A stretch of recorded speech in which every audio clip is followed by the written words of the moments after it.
And we're almost there. Hello, lady I've never met who looks like Tokyo Rider. Kobayashi-san, Anoken-kun. She greeted us coldly. Toko-san, you're together very early in the morning, she remarked, looking at us reproachfully. I could never understood the Japanese saying about morning. Would we look different in the afternoon or evening? Are you surprised by that? Don't think that I'm the only one who is. That's the first time I'm hearing about it. Ellie dramatically flung her hands up in the air, and her affection was a bit overblown in my opinion. If you don't see a problem with this yourself, I don't. Kobayashi, you've changed a lot lately, and I can't say that it's been for the better. Yeah, I wonder who decides how I should act.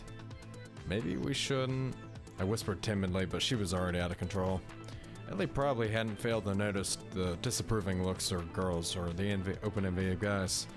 She couldn't not hear her classmates whispering behind her back. And Takehito-san's words were just the straw to break the camel's back. On the other hand, it wasn't hard to understand Ellie's feelings. We were not the first and only couple in the school, and for whatever reason, the others didn't get this kind of attention. So, summon us for a meeting with the disciplinary committee. Is there a reason I should? She parried caustically.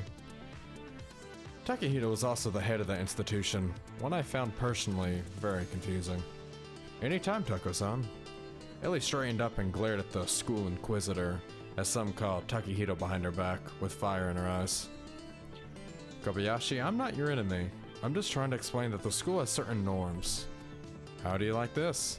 Ellie exclaimed, grabbed me by the lapels, pulled me in, and seized my lips with a passionate kiss. I didn't have time to react and just froze in an unnatural pose with my eyes wide open, staring at Takehito. Ellie's stunt seemed to be no less of a shock to her. I felt surprise, embarrassment, and burning shame in sequence. But Ellie didn't care. She acted like we were alone at my place. Maybe even more passionately in a way. Finally, I gently but firmly pushed her back, but Ellie paid no attention to that and immediately turned to Takehito.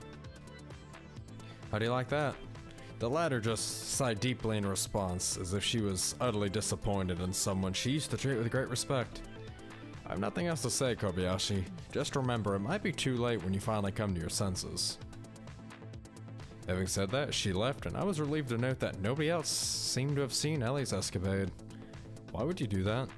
I snapped at her as soon as Takehito walked away. What, did I fluster you too? Embarrassed much? Ellie smirked and glared angrily at me, almost like she had a Toko. Why do you always need to jump to extremes? Does it have to either be puritanism or debauchery? So, you think I'm debauched?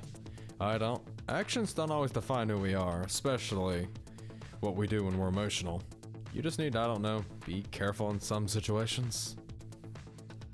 I didn't expect to hear that from you, Nick. Any reasonable person in my place would react the same, except some would keep their mouth shut. Reasonable. Ellie frowned, then lowered her eyes, wrapped her arms around herself, and even seemed to become smaller. I love you, Nick. Don't you love me? I love you too. I had to make quite an effort to make the words sound genuine. But Takehito isn't preventing us from loving each other. She's talking about... What did the school inquisitor want from us?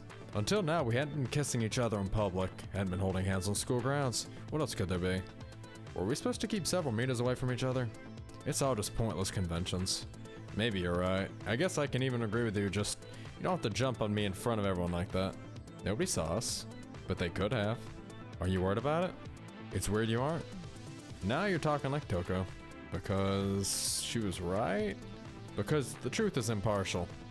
I tried to make it sound like a joke. Fine, maybe you're right and overdid it a bit. Sorry. I didn't expect you to agree with me, so I didn't know how to react. See you later then.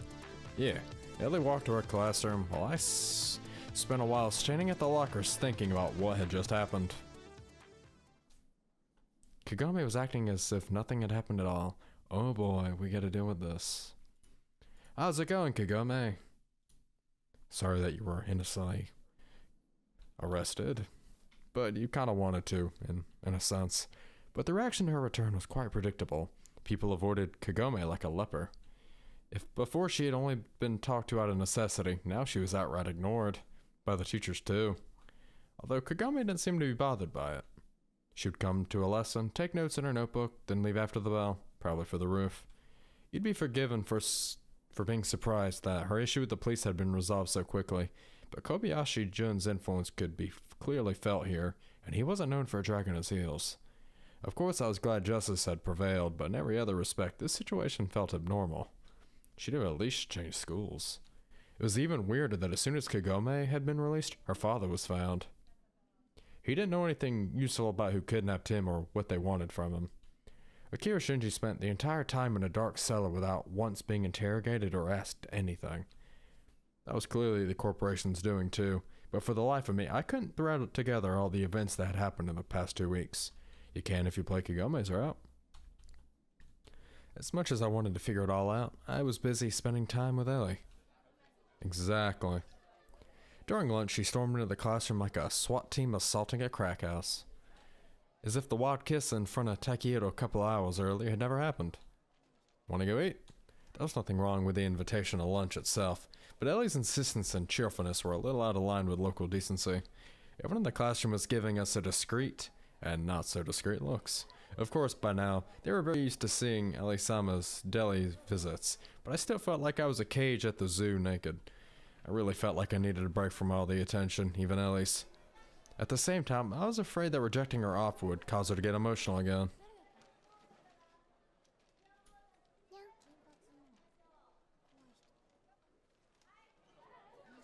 In for a penny, in for a pound. Let's go. We walked into the corridor, followed by the gaze of my classmates.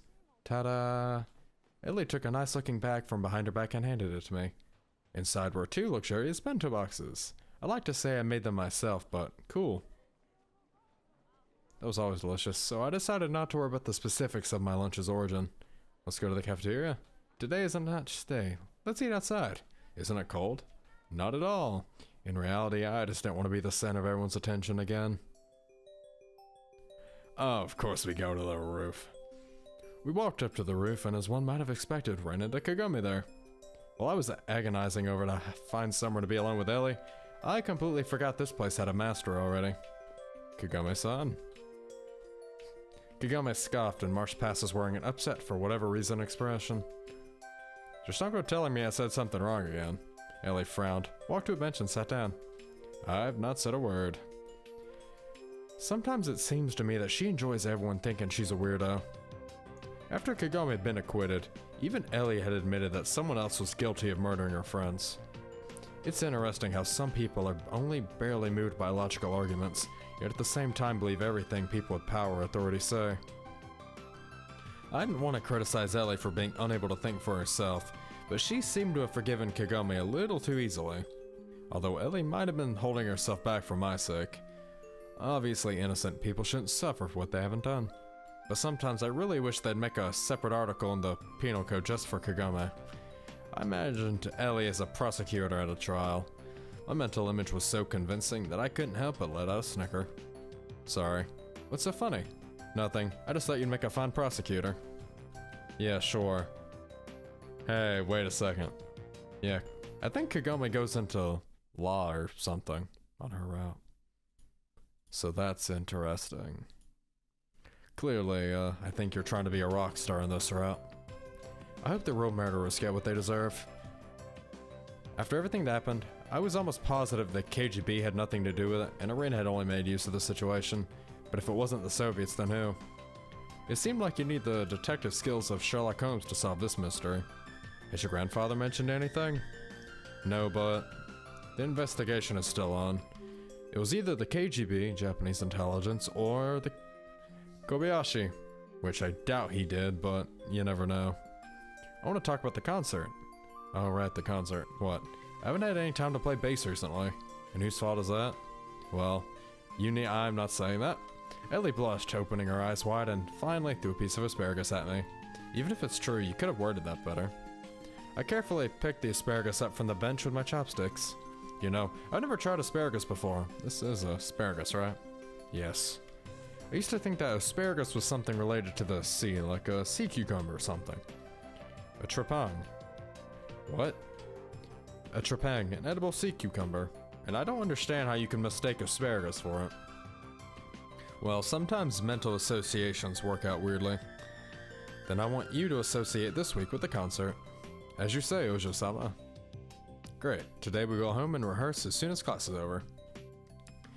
The fact that she said home, not your place, but just home, rubbed me the wrong way. That's how people usually talk about their home. It'd be a bit strange to say that you're going home when you're going to another person's house. An air guitar, comb, and several tubs of incomprehensible creams and ointments, shampoo, and other hygiene products on the shelf in the bathroom. And also moved to that new home. I still can't say I'm totally confident in my skills. Rehearsing is one thing, but performing for a crowd. Confidence comes with experience, and you can't get experience without putting in effort. I remembered my idea of Ellie being able to play guitar as soon as she was born. People have different levels of talent by nature. Yeah? Then I think you have more than enough talent to play in Zed fills. She put the bento away, kneeled on the bench, arched her back, and leaned in close to me in a very erotic fashion. Her playful expression and predatory gleam in her eyes left no doubt about Ellie's intentions. Not here. Why not? There's no one on the roof except us. What if Kagome comes back? I don't think that's a good idea. And it's a bit cold here for that. Didn't you say it wasn't cold outside? She merely stood up and threw a hurt look my way. It felt warmer in the morning. I also stood up and shivered dramatically. And class is about to start. Fine. Ellie agreed reluctantly. Then I'll see you in the yard after class. Yes, ma'am. To somehow smooth my demarche, I pulled Ellie to me and gave her a kiss. Class was over pretty soon, which meant I was going to be at Ellie's full disposal for the rest of the day. I couldn't say I'd only managed to get tired of her in only a week, but deep inside, I felt I needed some more time alone. Be careful what you wish for. Careful what you wish for, Nikolai.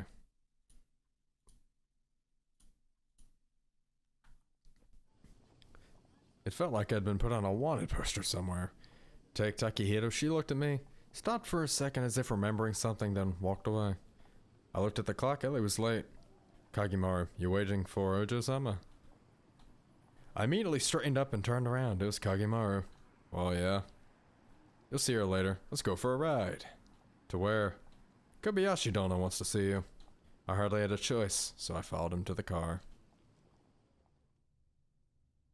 The clear, sunny day felt very different in Kobayashi-jun's office, so close to the sun. Down there, Tokyo was drowning in a sea of furious lights, while you watched all that interplay of white and yellow, enjoying the cool air inside the office like you were looking out of a spaceship. Come in, Nikolai, take a seat, the old man said, and I could hear something like weariness or irritation in his voice. Apparently, it was going to be a serious conversation. I slowly sat down in the armchair opposite him, crossed my legs, and immediately felt I wasn't comfortable sitting like this. Then I straightened my back unusually and put my hands on my knees. Relax, Nikolai. All the worst has already passed. I was about to ask him what he was talking about on autopilot, but restrained myself. In any case, Ellie's grandfather looked far less friendly today, even if that friendliness had always been feigned. Has Elizabeth told you anything about her parents? Only that they're no longer with us, I replied carefully. Yes, I suppose it isn't the most pleasant topic for her, and under different circumstances, we would never be discussing it now, but at the end of the 60s, Elizabeth's mother, my daughter, met a French musician who came on tour to Japan. It was a very different time in our country as well as in the West, even though the young rebelled against tradition, laws, and rules both then and now. But at the time it felt new. The student strikes, the clashes with the police, and the assault on Tokyo University. It looked wild to my generation, and I couldn't approve of my daughter's relationship, you must understand. He arched his eyebrows as if apologizing to me. Yumiko was just wayward as Elizabeth, perhaps even more so. I'm not denying my responsibility for what happened back then, not in the slightest. One way or another, Yumiko fled with Elizabeth's father back to France. He remained silent for a while, giving me an intense look. Kobayashi, I didn't know. Of course you didn't, but you do now. Though, it's not the end of the story. Naturally, I couldn't give up on my daughter and leave her without any help. At that time, I don't possess the resources I do now, but I still managed to keep track of her life. And the life she'd led there, let me put it this way, it definitely wasn't what a father would wish for his daughter. I was familiar enough with music and the musicians of the 60s to understand what he was talking about. Soon after Elizabeth was born, her parents died in a car accident. Her father got behind the wheel drunk after a concert. Fortunately, they had the mind to leave their daughter home. He grinned sadly. After Yumiko's death, I had to use every resource at my disposal to bring Elizabeth back to Japan. Believe me, Nikolai, it wasn't an easy task. I do. And now, when Elizabeth has grown up, I'm watching her follow in her father's footsteps. He stood up, locked his hands behind his back, and walked along the window. Yet she doesn't even remember him. She was 3 when they died.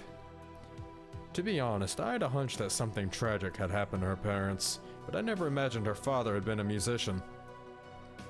Didn't she inherit her passion for music and rebelliousness from him? Now I understand, Nikolai, why I'm doing everything I can to protect Elizabeth from the sinister consequences of this hobby. I do, although it wasn't a question.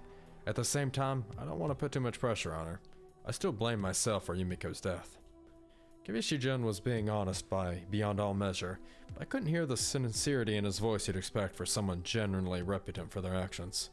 It all seemed rehearsed, just enough truth spun the right way to achieve his purpose. But I had no doubt that deep inside he did mourn his daughter's death. Perhaps you've asked yourself the question, why do I allow Elizabeth such frivolous behavior? I mean her staying at your home almost every other night. Kobayashi-san? I started already preparing for the worst, but the old man raised his hand, stopping me. Wait, I haven't finished. It's not about you. She could have fallen in love with anybody and would act the same. I have to admit, you weren't the worst possible choice, but it changes nothing. So, Nikolai. He frowned and felt a shiver run down my spine. I feel like I have to make a choice here. Obviously, if she gets into drugs or something, I'm not gonna support that at all. Drugs are bad. I don't know how long your relationship with is gonna last, but if it ends the same most teenage romances do, I don't want Elizabeth to suffer. I'd never. And second, you must make sure her obsession with this Gaijin music won't lead to irreparable consequences.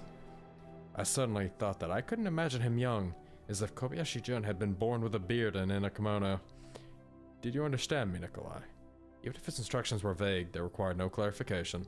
Except, do you want Ellie to stop playing music? Unless it affects her studies. I understand. I knew I could count on you. He smiled for the first time in the conversation, walked to me and shook my hand. Not very firmly, but not weak either, putting in just the strength the situation required. You'll be returned home. Kagimara let me out of the car, once again confirming I understood Kobayashi-dono's words. Ultimately, the conversation with the old man hadn't been any sort of revelation, but at the same time, now I understood that the reasons for Ellie's behavior were far deeper and more complex than I had first assumed. And there Ellie was. The moment I took my key out of the pocket, she jumped out of the bushes where she'd apparently been hiding so Kagimara wouldn't see her. To be honest, I was about to get angry because you didn't wait for me, but I guess Grandpa's poking his nose where he shouldn't again. Jesus, don't scare me like that. I almost had a heart attack. Sorry. No, it's my fault. I should have warned you. I was offering mumbled excuses like I often used to do with Himitsu. Except this time, absolutely no fault lay with me. I saw Kagimara bring you here. What did Grandpa want from you? Did he forget? That was unlikely. Let's get inside first. I closed the door with some relief, letting Ellie enter first. Your grandfather's just worried about you. And in the trend, it was true. Any grandfather would act more or less like him in this place. The difference was Kobayashi-jun had far more effective means of persuasion at his disposal than the ramblings of an old man. If he had his way, I'd spend my days under lock and key. Well, you're exaggerating. Still, what did he want from you? She frowned and stared at me intensely. He can't just ignore you that we are a relationship. It has nothing to do with him and... She exclaimed but immediately stopped herself like a cocky young vice president stared down by his older colleagues at a board meeting. He didn't threaten you, did he? No, not at all. I started waving my hands. I didn't even have to lie about that. Although a request from Kobayashi-jun's was scarier than most people's threats. What did he want? He told me about your parents. What? I mean, I wasn't gonna hide it from you, just all in good time. I understand.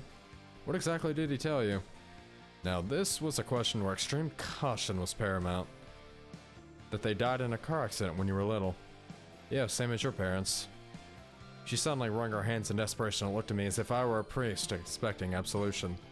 I didn't want you to pity me like we're just the same sort of thing. Nothing good ever comes from that. Searching for a partner on the basis of similar emotional trauma is indeed a bad idea. But it also wasn't possible to figure out what else lay beyond pure emotion, drove Ellie. Hundreds of thousands of people die in car accidents every year. Many have children, not all of them are similar. Yeah, but besides, I only became an orphan pretty recently, and you... See, here it goes. She interrupted me angrily. Just don't pity me. I didn't even think to. Yeah, I made a fool out of myself again. Created so much fuss about nothing. Your reaction is completely natural. Sure.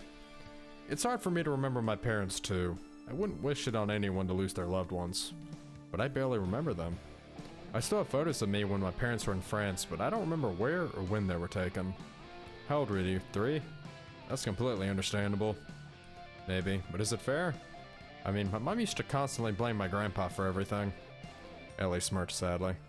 It's ironic. That's one thing I remember. I can't remember what she blamed him for, but that doesn't matter now. Grandpa didn't approve of a relationship with my dad, so they had to flee to France. The word flee somewhat alarmed me.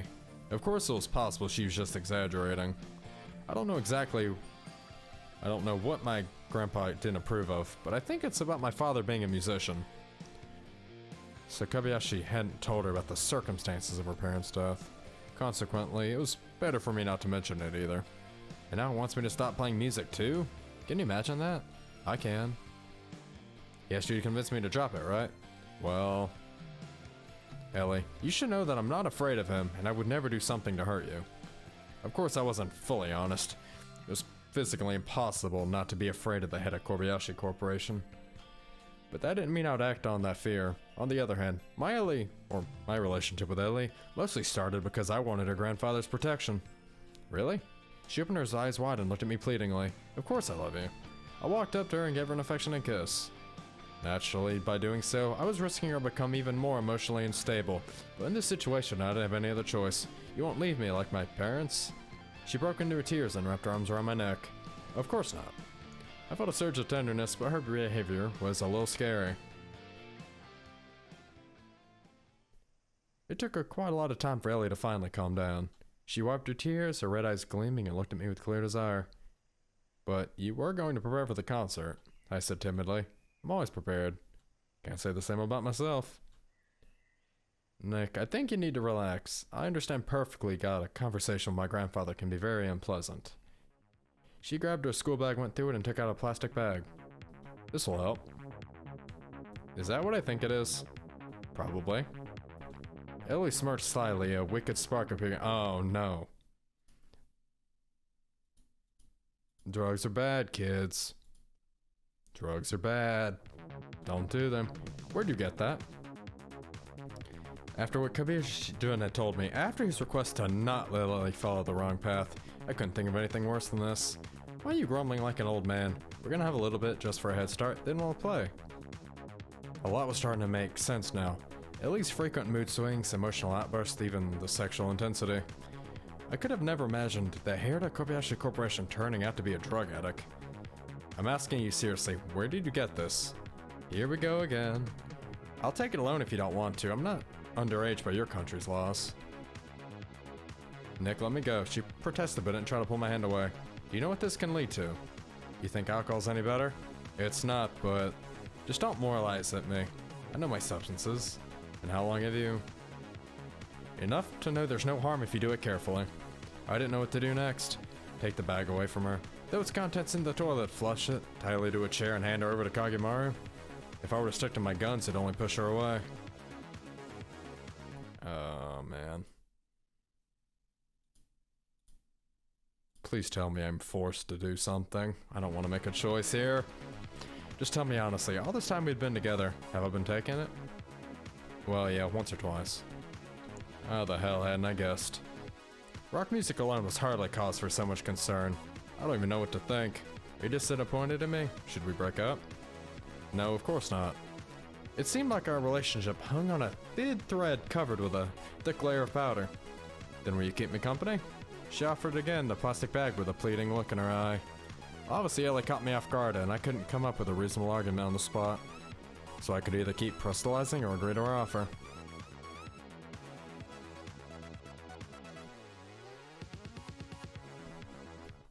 Okay, good. Whew. The good choice is refusing.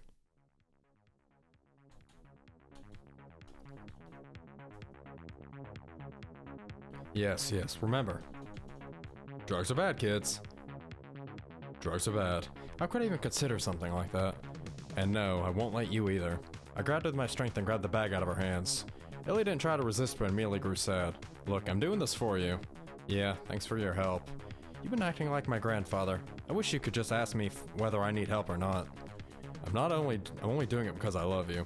I brought out the big guns. Fine, she just said after a long pause. Let's rehearse. I was surprised that Ellie let things go my way so easily but said nothing. Go ahead, I'll join you in a bit. She went to the bathroom while I went to my room, grabbed the bass, which had long been waiting for this moment. While we played, I kept a constant eye on Ellie, trying to figure out how this past week I had failed to notice even once that she was taking drugs. A couple times she seemed to notice it. What is it? Nothing, it's just that you're very pretty. You need to focus on your guitar now, it's pretty too.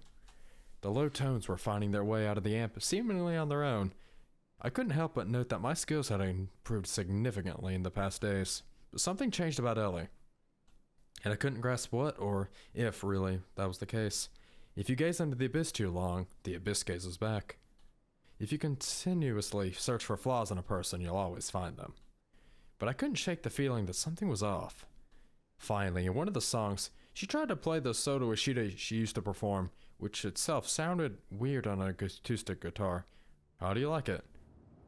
Her face was red, her hair was messy, and her eyes gleamed. I instinctively reached in my pocket to check whether the bag was in the place it was. Did you have more than one bag? Was that the reason she went to the bathroom? If I didn't offer you any, and you wouldn't have noticed, so what's the problem? She got upset by me and laughed it off. It's fun. Right, I'm dying of laughter. I put the bass away and looked at the front door into the yard. There was an unbearable feeling that the last bits of my strength I had to resist this petulant girl were leaving me. You've got a nice stash of stuff. Do you ever sell it? What? No. She said with indignation, but squinted her eyes slyly.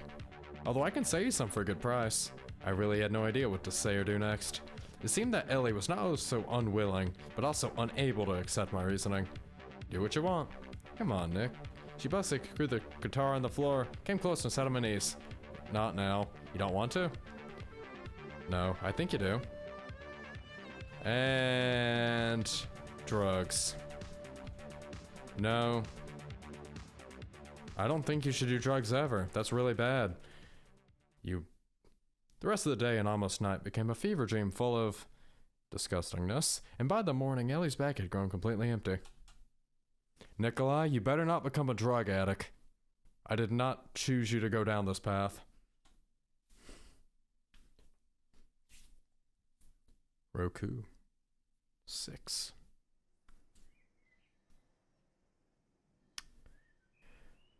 I woke up covered in sweat, while Ellie snuggling peacefully next to me. I don't believe in premarital sex. You should definitely get married if you're gonna do that stuff. The innocent expression on her face made the memories of us going through the whole bag of powder seem like a terrible dream, especially drugs. Don't condone that either. The clock was saying 2-ish p.m., which we had successfully skipped school. Well, what was starting as spending the night at my place had now turned to truancy. I was methodically.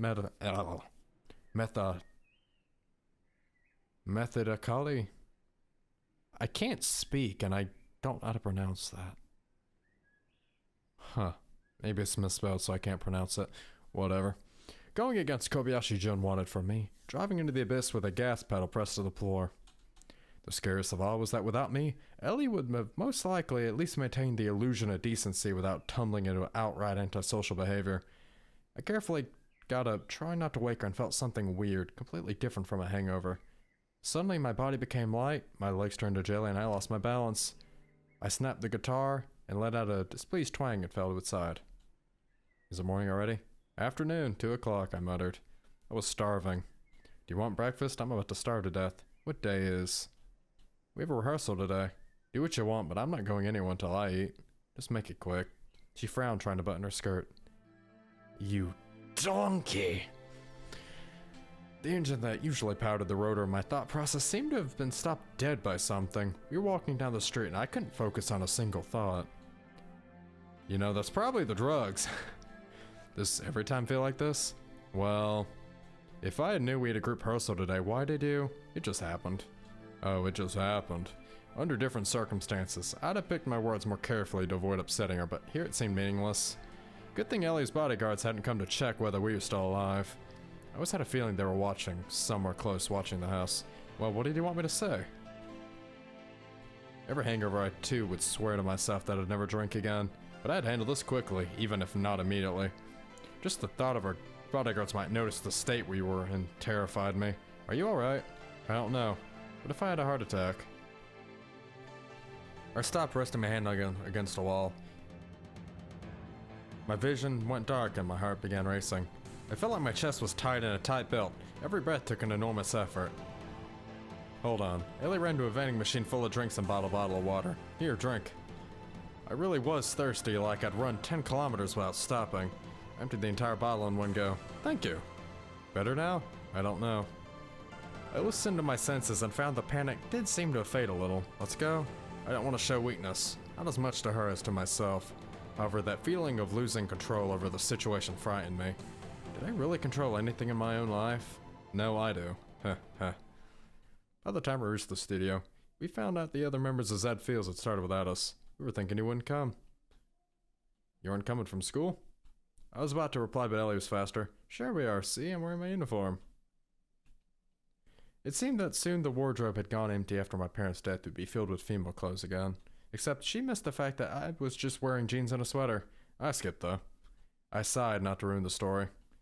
The panic that had come over me on the street seemed nothing like a memory now, but the surreal feeling to everything around me made it hard to focus on playing music. It seemed there was a pilot in my head, controlling my body like it was a robot. No matter how skillfully he was, some delay in inaccuracy was inevitable. We played awfully. I noticed it and so did everyone else. Let's take a lunch break. Ishida finally took guitar away. You guys can go. Nick and I have already eaten already. Yeah, but... once we're alone, she took a small bag of powder without a moment's hesitation. It must have been the one I'd taken from her yesterday.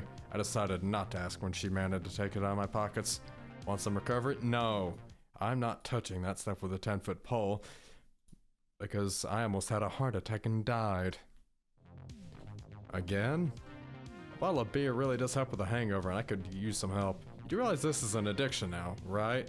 I'm not saying we should go like yesterday.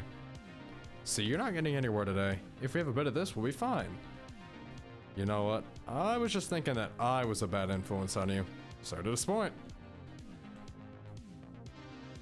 No. No, and I don't think you should either. I can decide for myself. Soon other members returned from lunch. Even without any doping, I soon felt better and played more or less okay for the rest of rehearsal, considering my mediocre skill level. We walked out to the street as if it was already evening, but my internal clock stubbornly asserted that it was lunchtime. Does anyone want to get a bite? I know a bar nearby. Why not?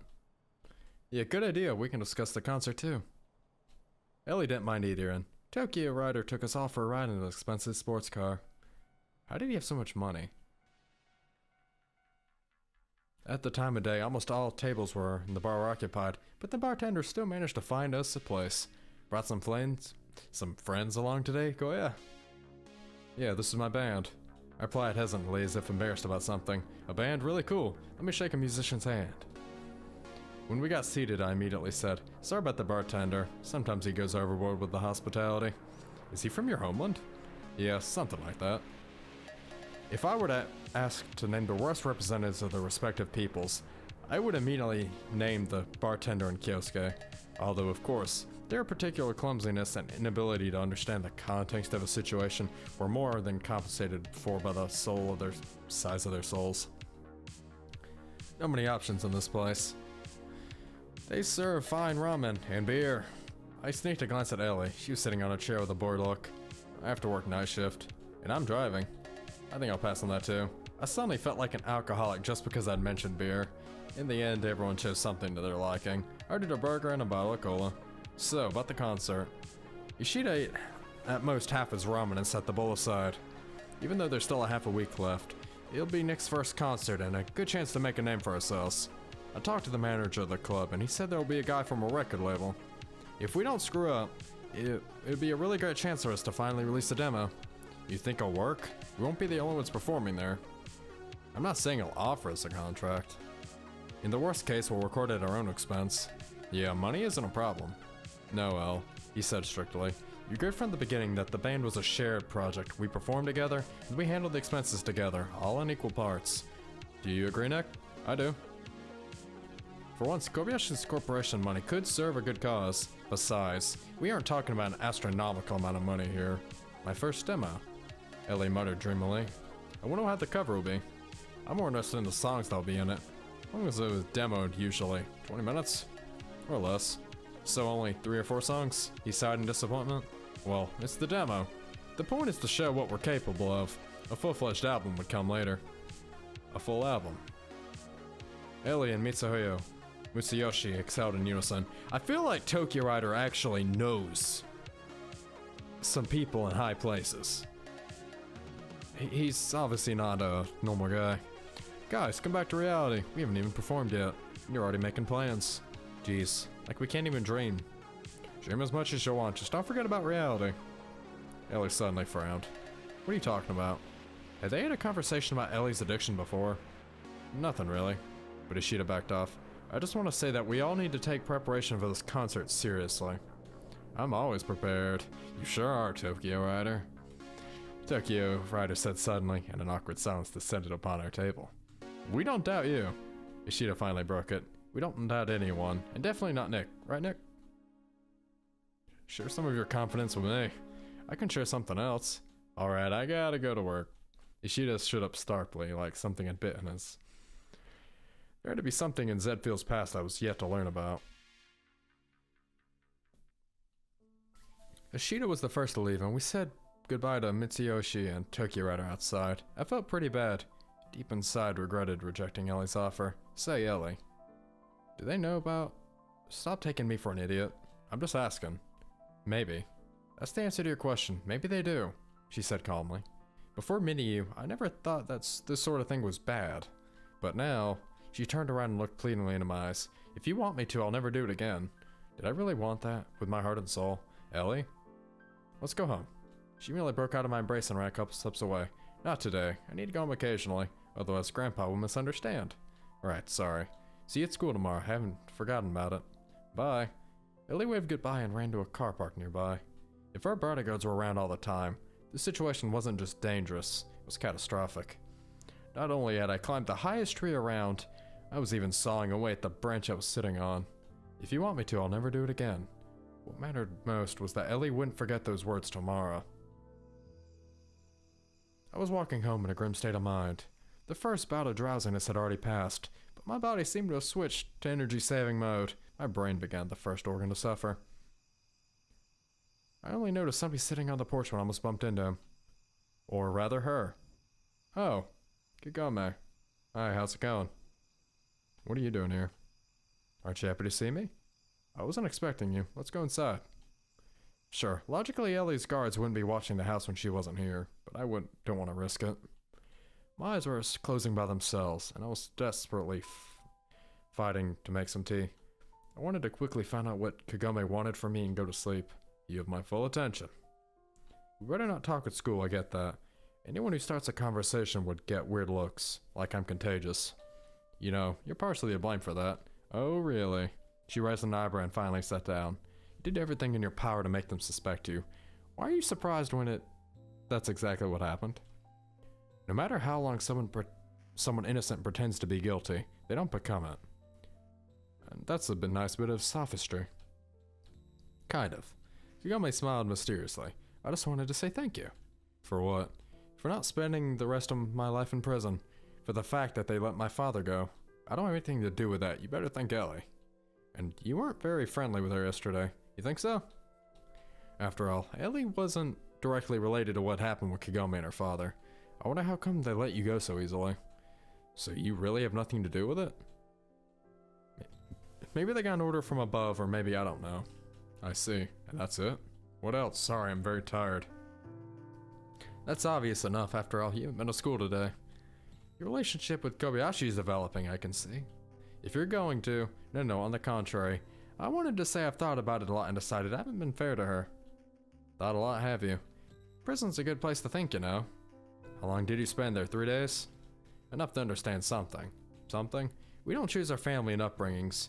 This inheritance stays with you forever and influences your entire life. So, Maybe Kobayashi doesn't realize what she's doing. And what is she doing? Kagome was found a response. You seem to be a bit fixated on Ellie. Forget it. She responded angrily and stood up. Everything's back to normal, thank goodness. Kagome looked like she was about to explode at any second, but suddenly relaxed. You're right, and that's not why I'm here. Maybe even such a short stay in prison and help my manners. You mean they treated you badly there? Not really. Well, Nikolai, thank you again. Uh-huh, anytime. If there were anyone to thank here, it'd be Kobayashi-Jun, as if he cared about some girl. Don't worry, I won't bother you two at school. Very considerate of you. But leaving my place, Kagome looked around as if she'd forgotten something important. Then I better go. Good night, Nikolai. Good night. For some reason, I saw Kagome to the gate. After she disappeared from sight, I felt like a weight had fallen from my shoulders. Finally, I could go to sleep. Like stars. I went back inside, closed the door, and completely exhausted, dragged myself to my room. Still, her politeness, courtesy, and even friendliness went bizarre. Did she really believe I'd helped her evade prison? Sure, to a degree my actions had helped indirectly, but I had zero desire to overestimate my own importance. Kagome remained a mysterious girl, and no difficulties or strokes of misfortune seemed to be able to change her personality. Whether it was a good personality was another question entirely, but deep inside I envied her resilience. Well, clearly she likes you because she has her own route. We'll get to that when we get there. Lately, the strings of my guitar had started to feel more and more pliant. Exactly, because you're not doing drugs. Good job, Nikolai, good job. Hope you guys have enjoyed today's video. If you did, don't forget to hit the like button, comment, subscribe, and I will see you in the next video. As always, goodbye.